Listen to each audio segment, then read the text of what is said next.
है महाराज जी, फ्यूचर को लेके बहुत चिंता होती है कि 5 साल बाद क्या होगा, जब मैं नौकरी अगर लगेगी नहीं होगा। महाराज जी कुछ चीजें हमारे कंट्रोल में ही नहीं होती। महाराज जी ऐसे में मन को, दिमाग को कैसे स्थिर रखें कि देखो, कल की चिंता ना रहे। जब भजन करोगे तो कल की चिंता का भाव खत्म हो जाएगा।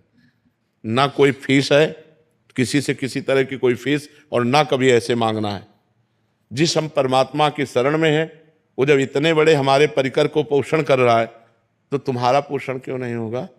तुम कल के लिए चिंतित क्यों हो? क्योंकि तुम्हें परमात्मा का आश्रय नहीं स्वीकृत है, तुमने भगवान को अपना मालिक नहीं माना।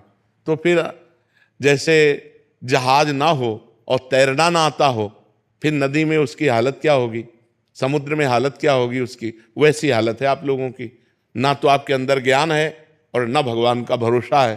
तो अब ओवर थिंकिंग, भूत भविष्य काल का चिंतन, ये आपको तो परेशान करेगा ही करेगा। हम कहते हैं राधा राधा नाम जप करो और भगवान के आश्रित रहो, जब तक ब्याह न हो तब तक ब्रह्मचर्य से रहो। देखो आपका अंदर से क्या ज्ञान प्रकट होता है, एकदम आनंदित रहोगे बच्चा, एकदम आनंदित रहोगे। हमारी बात मान लो, अगर हम भगवान के सहारे हैं तो हम आपको बार बार कहते हैं किसी भी बात की कमी नहीं है और किसी को चिंता नहीं। इनको इसलिए चिंता नहीं कि महाराज जी बैठे हैं, हमको इसलिए चिंता नहीं कि भगवान है। सब एक दूसरे के आश्रित होकर भगवान का आश्रय ला, किसी को कोई चिंता नहीं।